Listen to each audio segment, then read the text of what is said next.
اگلا سوال یہ کہ مولانا طارق جمیل حفظہ اللہ تعالیٰ کی جانب سے کچھ عرصے سے سیدنا علی علیہ السلام کو مولا کہنے کی ترغیب دلائی جا رہی ہے اور وہ ویڈیوز بھی وائرل ہوتی ہیں ان کی، لیکن دیوبند کے اپنے مکتبہ فکر سے ہی ان کی بڑی شدید مخالفت ہو رہی ہے اس معاملے میں۔ اچھا سوال یہ ہے کہ ایک آدمی کہاں جائے، چلیں جو قرآن و سنت کا فالوور ہے وہ تو حق جو ہے وہ بات تسلیم کر لے گا، لیکن جو دیوبند کے اندر خود موجود ہیں اور دونوں طرف دیوبند ہیں وہ کہاں جائے؟ نہیں تو آپ کیا کہنا چاہتے ہیں کہ دیوبند قرآن و سنت کے فالوور نہیں ہیں؟ نہیں وہ تو تقلید کر رہے ہوتے ہیں، وہ بھی ادھر ہی جائیں جہاں قرآن و سنت کے فالو کرنے والے جا رہے ہیں، ان کو ادھر ہی جانا چاہیے۔ اور اگر آپ تقلید پہ ہیں، میں آپ کو بتاؤں امام حنیفہ رحمہ اللہ تعالیٰ جیسا تو حسینی بندہ ہی کوئی نہیں تھا۔ امام حنیفہ تو حکمرانوں کے خلاف خروج کو جائز سمجھتے تھے اور وہ پلی لیتے تھے حسین ابن علی کی، اس لیے تو ان کو جیل کاٹنی پڑی ہے آل عباس کی، خلیفہ منصور کی، ہارون رشید کا جو باپ تھا، اسی وجہ سے کہ وہ حکمرانوں کے خلاف خروج کو جائز سمجھتے تھے۔ انہوں نے سیدنا نفس زکیہ کے حق میں فتویٰ دیا تھا کہ ان کا یہ خروج جائز ہے۔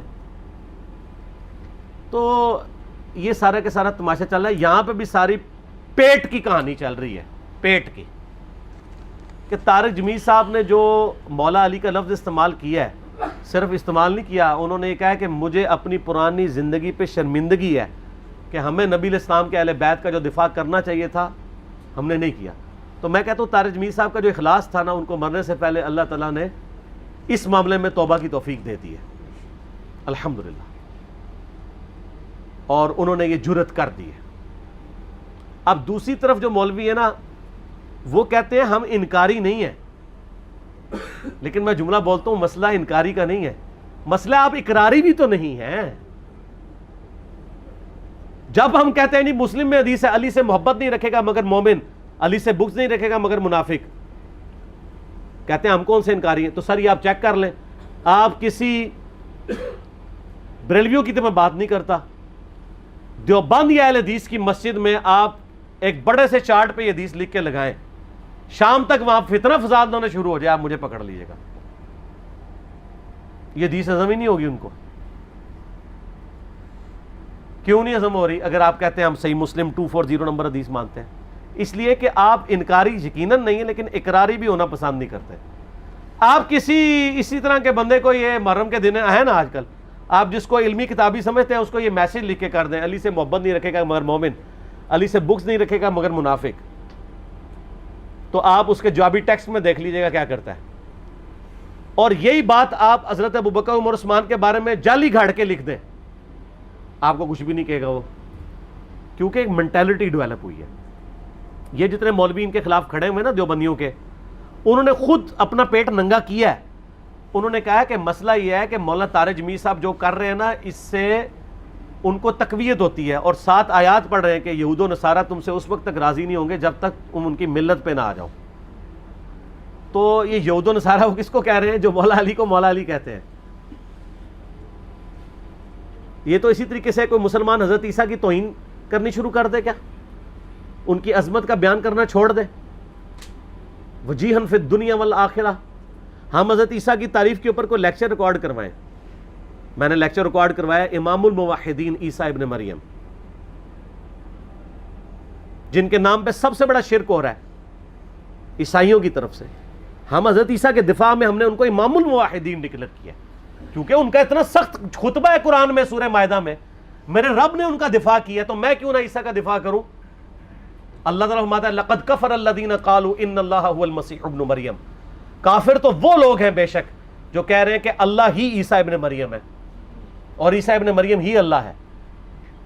وقال المسیح، جبکہ مسیح تو کہا کرتے تھے یا بنی اسرائیل، اے یعقوب کی اولاد، اے بنی اسرائیل، اعبدوا اللہ ربی وربکم، اس کی عبادت کرو جو میرا بھی رب ہے تمہارا بھی رب ہے، انہ من یشرک باللہ فقد حرم اللہ علیہ الجنہ ومأواہ النار وما للظالمین من انصار، سورۃ المائدہ آیت نمبر 72۔ بے شک جو کوئی اللہ کے ساتھ شرک کرے گا اللہ نے اس پہ جنت حرام کر دی، اس کا ٹھکانہ جہنم ہے، وہ جہنم میں جائے گا اور وہاں اس کا کوئی مددگار نہیں ہوگا۔ یہ جو آیت ہے یہ حضرت عیسیٰ علیہ السلام کی تقریر ہے جو اللہ نے نقل کی ہے، اللہ صفائیاں دے رہا ہے کہ عیسیٰ ایسے نہیں تھے۔ تو میں بھی ان دیوبندیوں کے مفتیوں سے کہتا ہوں کہ علی ابن ابی طالب سے دشمنی چھوڑ دو، علی کے نام پہ جو کچھ کوئی غلط کر رہا ہے اس کو برا کہو. تمہیں تو علی کو فرنٹ سے آن کرنا چاہیے, مولا علی کہنا چاہیے. اور طارق جمیل صاحب نے ٹیکنیکل بات صحیح کی تھی. انہوں نے کہا ہم حضرت ابوبکر کا نام ابوبکر تو نہیں, صدیق بھی ساتھ بولتے ہیں, حضرت عمر کے ساتھ فاروق بولتے ہیں, حضرت عثمان کے ساتھ غنی بولتے ہیں, تو علی کے ساتھ مولا بولنا چاہیے, ان کا حق ہے. اب وہ ظاہر ہے ان کو پتہ ہے حدیث متواتر ہے, دیوبندیوں کو بھی. مسند احمد میں, جامعہ ترمذی میں, سنن کبریٰ جو ہے وہ للنسائی کے اندر, المستدرک للحاکم کے اندر, من کنت مولاہ فہذا علی مولاہ, جس کا مولا میں اس کا مولا علی. اور مولا کا مطلب دلی محبوب بھی, آقا بھی. غلام والا معنی یہاں پہ نہیں آئے گا کیونکہ نبی علیہ السلام اپنے بارے میں کہہ رہے ہیں جس کا مولا میں.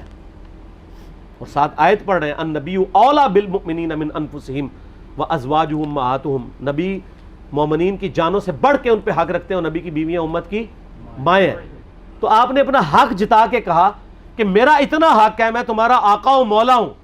تو اب من کنت مولاہ فہذا علی مولاہ, جو مجھے آقا مانتا ہے وہ علی کو بھی مانے. پھر غدیر خم پہ نبی علیہ السلام نے مولا علی کا ہاتھ پکڑ کے یوں صحابہ میں بلند کر کے کہا من کنت مولاہ فہذا علی مولاہ. اسی حالت میں کہا اے اللہ اس سے محبت رکھ جو علی سے محبت رکھے, اور اس سے دشمنی رکھ جو علی سے دشمنی رکھے. یہ تو دشمنی ہے مول لے رہے ہیں. پھر صحیح مسلم کی حدیث 240 کہ علی سے محبت نہیں رکھے گا مگر مؤمن, علی سے بغض نہیں رکھے گا مگر منافق. یہ ساری چیزیں ہوتے ہوئے ان کو مولا لفظ چڑ لگ گئی. اور وہ ایک وہ لال داڑھی والا بیٹھا ہوا ہے مکے کے اندر بیٹھ کے, حرم کی سرزمین میں بیٹھ کے حرم کی حرمت کو پامال کر رہا ہے, اور کہتا ہے جی اس سے جو ہے نا وہ دیکھیں شیعہ کو تقویت ہوتی ہے. تو میرے بھائی دنیا میں ہر چیز سے کسی نہ کسی کو تقویت ہو رہی ہوتی ہے, شیعہ کو اس سے تو صرف تقویت نہیں ہو رہی ہے.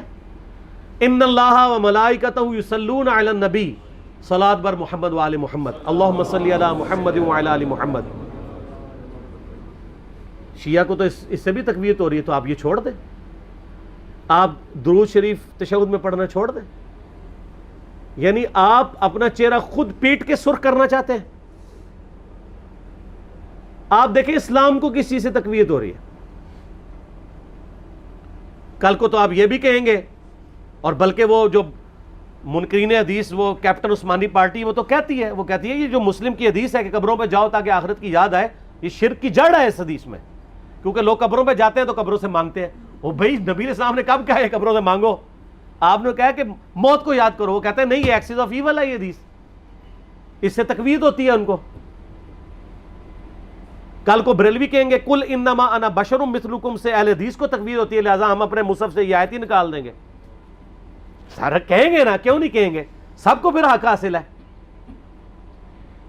کل کو کوئی اہل حدیث اٹھ کے کہے گا جی چونکہ آج کل آپ کو پتہ ہے وہ بڑے یہ لوگ جو ہیں وہ تبرکات کے پیچھے پڑے ہوئے ہیں, تو یہ جو مسلم شریف میں حدیث ہے کہ سیدہ اسماء بنت ابی بکر نے, سیدہ عائشہ کی بڑی بہن نے, نبی علیہ السلام کی وفات کے بعد ایک کرتا نکالا, 43 کی سروانی کالا جبہ جس کو گوٹ بھی لگی ہوئی تھی, اور کہا کہ یہ نبی علیہ السلام کا کرتا ہے, سیدہ عائشہ کی وفات کے وقت میں نے ان سے لے لیا, نبی علیہ السلام اسے پہنتے تھے اور ہم اس کا دھون مریضوں کو شفا کے لیے پلاتے ہیں. تو یہ مسلم شریف کی حدیث نہیں بیان کرنی چاہیے. تو بریلوی تو پہلے ہی کہتے ہیں کہ حضور صلی اللہ علیہ وسلم کے تبرکات سے فیض حاصل کرنا چاہیے. تو آپ نے دین کو دیکھ کے چلنا ہے یا ان چیزوں کو دیکھ کے چلنا ہے؟ تو ان کی ان جہالتوں سے ویسے مجھے بڑا فائدہ ہو رہا ہے. جب یہ اس طرح کی بونگیاں مارتے ہیں نا تو میں ان کے فاروق کو بتاتا ہوں کہ بونگیاں سے مگر لگے ہوئے ہو جی. اس سے یہ لوگ خود ننگے ہو گئے ہیں کہ ان کا کرائٹیریا قرآن و سنت نہیں ہے.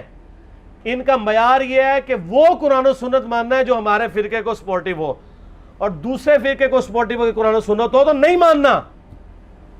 اس لیے طارق جمیل صاحب کے خلاف ہوئے ہیں. تو اب دیکھ لیں کیا انجام ہوا ہے. طارق جمیل صاحب نے بھی ان پہ 4 تکبیریں پڑھ دی ہیں. وہ اس لیے کہ وہ اب ان سے مایوس ہو چکے ہیں. ان کو پتہ چل گیا کہ انہوں نے یعنی ان لوگوں نے میرا ساتھ نہیں دینا کبھی بھی. ظاہر ہے یہ بات ان کو پہلے بھی پتہ تھی, ذرا دلیری کر کے اب سامنے آ گئے. اور یہ اللہ تعالیٰ نے ان کے اخلاص کی برکت ہے کہ ان کو اپنی زندگی میں ہی توفیق دے دی ہے اس حوالے سے کہ وہ سچائی کا علم بلند کریں. تو یہ جو مولوی یہ سب کچھ کر رہے ہیں نا, یہ فرقہ بچاؤ مہم کے اوپر ہے. میں نے مثال دی ہے نا کہ انگوٹھے چومنے والی روایت رد المختار میں لکھی ہے، لیکن یہ نہیں مانیں گے دیوبندی، کیونکہ بریلوی کر رہے ہیں. ان کا کرائٹیریا قرآن و سنت ہے ہی نہیں ہے. لہذا آپ بھی ان کے ساتھ الجھنا چھوڑ دیں، مولویوں سے پنگا نہ لیں. مولویوں سے پنگا نہیں ہے چنگا. آپ پبلک پہ محنت کریں. وہ سر مولوی تو سینکڑوں میں ہزاروں میں ہے، پبلک کروڑوں میں ہے. کروڑوں میں محنت کریں جہاں سے ہزاروں نکلیں گے. ان ہزاروں میں محنت کر کے ایک بھی نہیں نکلے گا، کیونکہ وہ نکلے گا وہ جس کو آپ نوکری بھی دیں گے، کیونکہ وہ تو نوکری کر رہا ہے اس کے اوپر. اس چیز کو سمجھیں. ٹھیک ہوگا.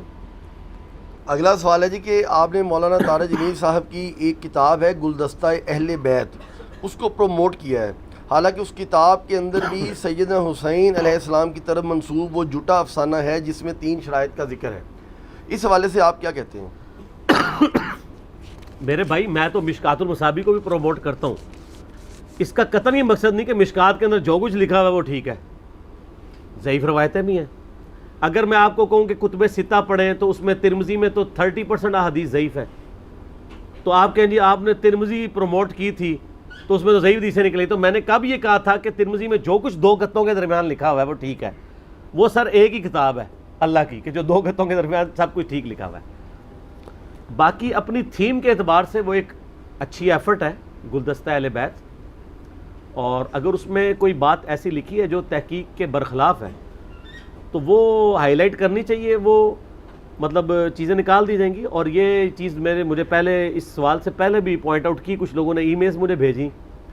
میں نے مولانا طارق جمیل حافظہ اللہ تعالیٰ کو آج سے تقریباً 3-4 دن پہلے عصر کے وقت میں نے فون کیا تو مجھے بتا رہے تھے میں اس وقت علاج کے لیے لاہور آیا ہوں. تو میں نے کہا سر مجھے ضروری بات کرنی ہے. میں نے ان کو بتایا کہ اس طرح اس کتاب میں یہ چیزیں لکھی.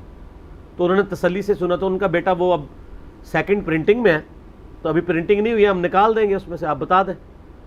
تو پھر میں نے ان کا جو قریبی ہیں مولانا احتشام صاحب ان کو فون کر کے میں نے کہا جی ان کو بتا دوں. کہتے ہیں بتا دیں. میں نے ان کو پھر ای میل کر کے اس کے امیجز بھی بھیج دی ہیں جو میرے پاس آئے تھے. پہلے میں نے خود پڑھے، ایویں نہیں آگے فارورڈ کی کہ واقعی وہ بات ہو بھی. تو وہ ان کو فارورڈ کر دی ہیں اور ان کو پھر میں نے بتا بھی دیا ہے. ان کو مل بھی کیا ہے، ان کا اوکے کا میسج بھی آ گیا. میں نے ان کو یہ نہیں کہا آپ نکال لیں، ہم کون ہوتے ہیں کسی کو پابند کرنے کے. میں نے کہا جی اس کو آپ دیکھ لیں، ہماری تحقیق کے مطابق یہ اس طرح نہیں ہے. پھر میں نے طارق جمیل صاحب سے فون پہ بات کی کہ حضرت حسین علیہ السلام کی 3 شرائطوں والی تو بات ہی غلط ہے. یہ تو وہ سٹوری ہے جو فٹ اینڈ بیٹھتی نہیں ہے. تو میں نے کہا میرا اس پہ کلپ ہے. تو مجھے کہنے لگے میں نے وہ سارا کلپ دیکھا ہے. تو میں نے کہا پھر آپ کو تو پتہ ہے کہ یہ غلط ہے. تو کہتے ہیں ٹھیک ہے نکال دیتے. تو یہ انہوں نے کمٹ کیا. دوسرا یہ کہنا ہے کہ جی وہ طارق جمیل صاحب نے کتاب میں کوئی لکھ دیا ہے تو وہ اب کوئی حرف آخر ہو گیا ہے. حرف آخر صرف اللہ کی کتاب ہے.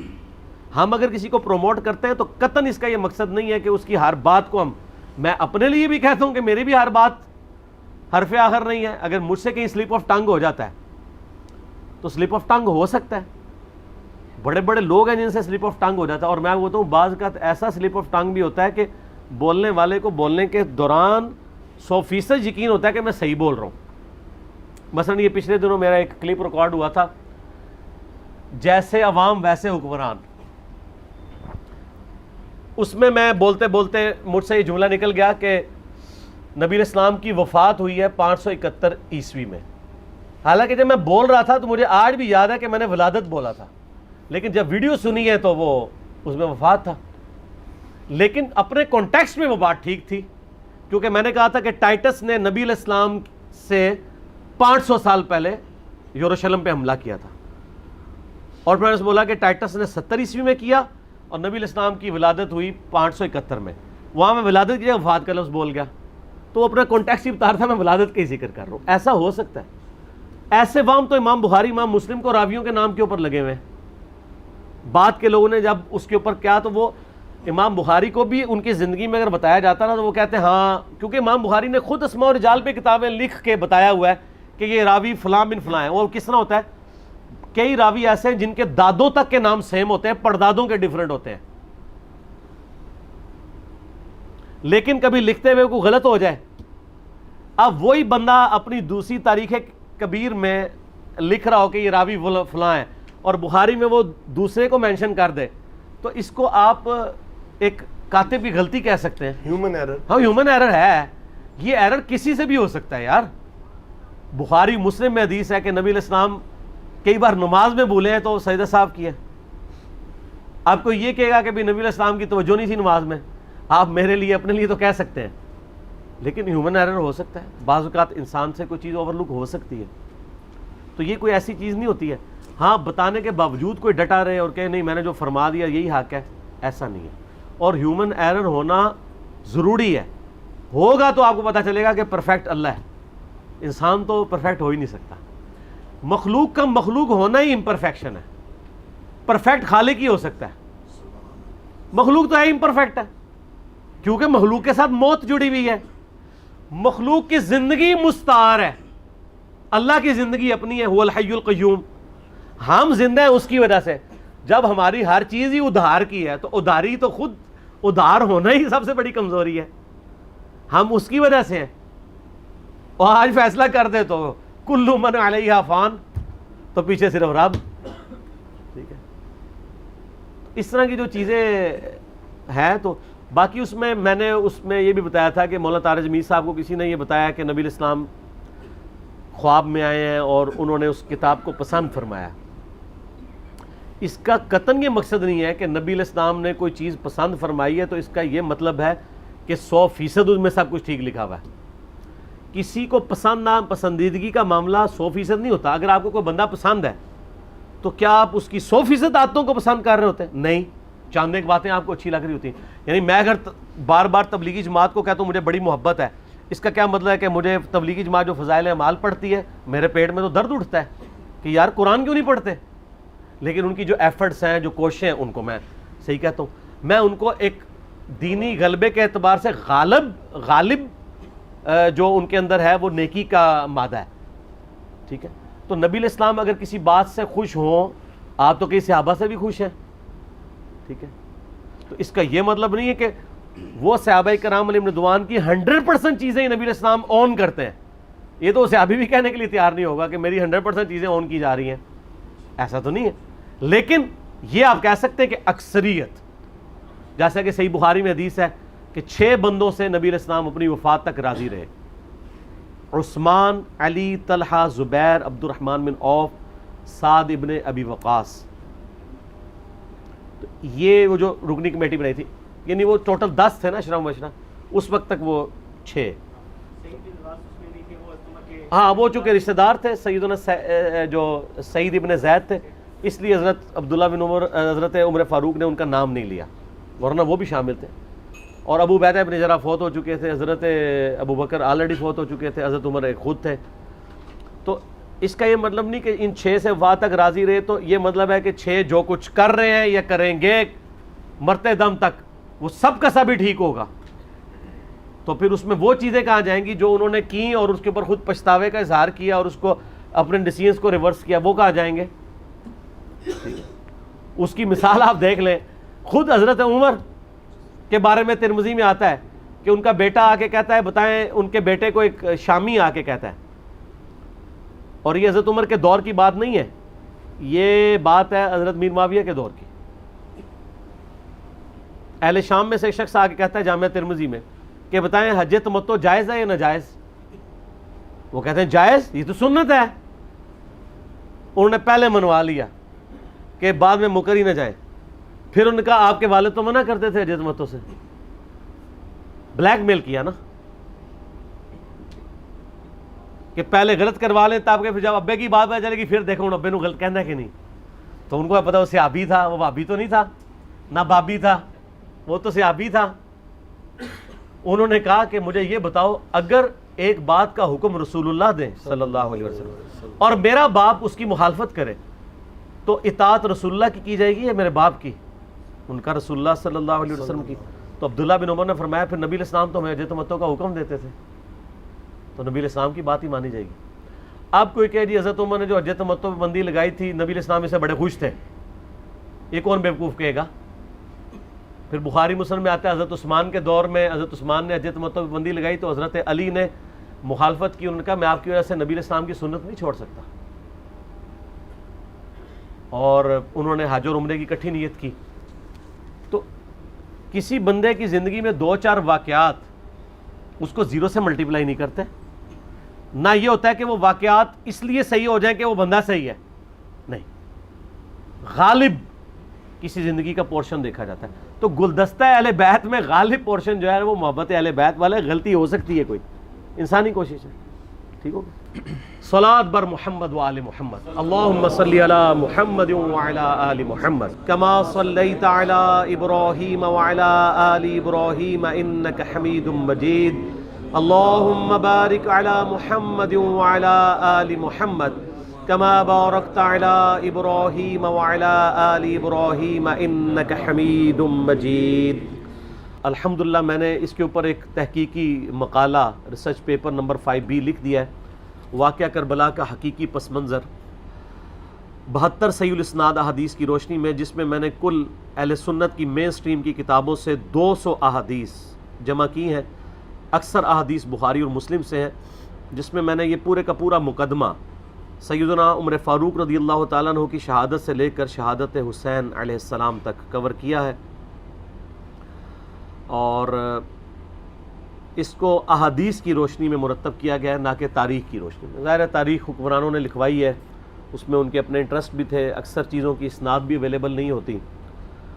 اور اس میں بخاری اور مسلم کے علاوہ جتنی بھی احادیث میں نے جمع کی ہیں، ان میں دور حاضر کے جو بڑے بڑے محققین اور محدثین ہیں ان کی تحکیم باقاعدہ لگائی ہے. شیخ البانی رحمہ اللہ تعالیٰ کی، شیخ زبیلی زئی رحمہ اللہ تعالیٰ کی، شیخ شعیب آرنوت رحمہ اللہ تعالیٰ کی، شیخ سلیم اسد کی، غلام مصطفیٰ ظہیر صاحب کی، اور لوگوں کی تحکیم کے ساتھ میں نے اس کو مرتب کیا ہے. کوئی ایک حدیث بھی ایسی نہیں ہے جسے آپ یہ کہیں کہ وہ کسی محدث کی تحکیم کے بغیر اس میں ڈالی گئی ہو. یہ ضرور ہو سکتا ہے کہ کسی کو کسی معاملے میں اختلاف ہو، لیکن ایسا نہیں ہوگا کہ کوئی حدیث ایسی ہو کہ جس کو سارے بالاتفاق جو ہے وہ مردود یا ضعیف یا موضوع سمجھتے ہوں. ضرور کسی نہ کسی نے اس کی تصحیح اور تحکیم کی ہوئی ہوگی صحت کے اعتبار سے. اس کو میں نے سٹارٹ کیا ہے خلفائے راشدین کون سے ہیں، اس سے آغاز کیا ہے اس ریسرچ پیپر کا. اس کے بعد پھر میں نے جو جنگ جمل صفین اور نہروان ہوئی، شہادت عثمان والا ایشو ہوا، اس کو کور کیا ہے، صلح حسن کو کور کیا ہے، یزید کی ولی عہدی کو، اور الٹیمیٹلی سیدنا حسین ابن علی رضی اللہ تعالی عنہما وعلیہم السلام کی مظلومانہ شہادت کو صحیح الاسناد احادیث جو اہل سنت کی کتابوں سے ہیں اس سے کور کیا ہے الحمدللہ. تو اس لیے آج میں جتنی بھی احادیث بیان کروں گا کوسچنز کے دوران آلموسٹ ساری اس میں اویلیبل ہوں گی. آپ یہ ریسرچ پیپر ہماری ویب سائٹ ahlsunnatpak.com سے فری ڈاؤن لوڈ کر سکتے ہیں PDF، واٹس ایپ گروپس میں رابطہ کر کے منگوا سکتے ہیں، اور اگر ہارڈ کاپی آپ نے منگوانی ہے تو ہماری اکیڈمی کا نمبر ہے +92 کے کوڈ کے ساتھ 3215900162. پاکستان سے کریں گے تو 0321590162. صبح 9 سے لے کر آلموسٹ اب تو مغرب تک کھلا ہوتا ہے، پورا دن. اللہ کا شکر ہے کہ ہم نے اس کے اوپر اب باقاعدہ ڈیوٹی لگا دی ہے. ہمارے ابرار الحسن بھائی جو ہے وہ ان کو ہم نے اسپیسیفائی کیا ہے. اس کے علاوہ بھی عثمان بھائی بھی کبھی کبھار سن لیتے ہیں، ندیم بھائی بھی. آپ نے یعنی اکیڈمی میں آنا ہے درس سننے کے لیے یا ریسرچ پیپر فری منگوانی ہے ڈاک، تو یہ بھی ریسرچ پیپر. اس کے علاوہ 8 ریسرچ پیپر، یہ ٹوٹل 9 بنتے ہیں، اور 3 اذکار کارڈ ہیں، صبح شام کے سنت اذکار، فرض نماز کے بعد کے سنت اذکار، اور جادو ٹونا وبائی امراض اور قدرتی حادثات سے بچنے کے سنت اذکار. یہ ٹوٹل 12 کا پیکج ہے جو ہم فری ایک سیٹ سب کو بھیجتے ہیں. آپ منگوا سکتے ہیں. ایک سے زیادہ سیٹ منگوانے ہو تو نو پروفٹ نو لاس کے اوپر، بلکہ تھوڑے سے لاس کے اوپر ہی ہم لوگوں کو بھجوا دیتے ہیں. کوشش کیا کریں سافٹ کاپیز کے ذریعے ہی کام چلائیں. آج کل چونکہ سافٹ کاپیز کا ہی موڈ ہے، آپ کسی کو اس کا اسکرین شاٹ لے کے شیئر بھی کروا سکتے ہیں. تو یہ ریسرچ پیپر خود بھی پڑھیں. محرم دعوت کا مہینہ ہے، ربیع الاول شریف دعوت کا مہینہ ہے، رمضان شریف دعوت کا مہینہ ہے. یہ وہ مہینے ہیں جس میں مسلمان بیدار ہوتے ہیں، اپنے اپنے ٹاپکس کو سرچ کرنا چاہتے ہیں. تو بڑا اچھا موقع ہے کہ آپ ان تک صحیح بات پہنچائیں اللہ کا نام لے کر.